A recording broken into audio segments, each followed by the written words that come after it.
Gas সংকট পরিস্থিতি জানাতে রাজধানীর তেজগাঁও থেকে যুক্ত হচ্ছেন সহকর্মী মাঝার মাহবুব।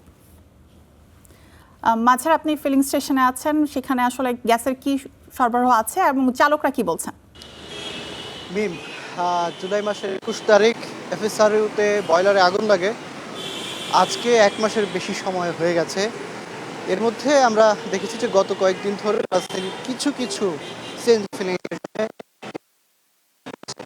তবে তেজগাঁওয়ের এখন যেই ফিলিং স্টেশনটাতে আমি আছি, দেখছেন যে বিজ্ঞপ্তি গ্যাস সরবরাহ বন্ধ।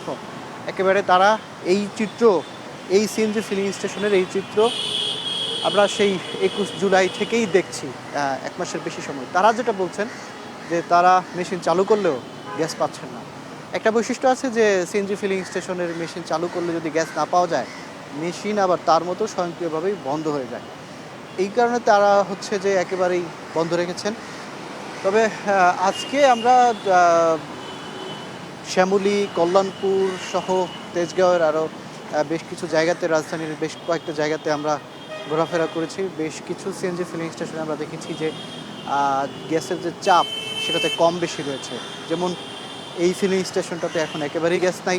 কোনো কোনো সিএনজি ফিলিং স্টেশনে 200-র জায়গায় 170, 160 পিএসআই পাচ্ছে।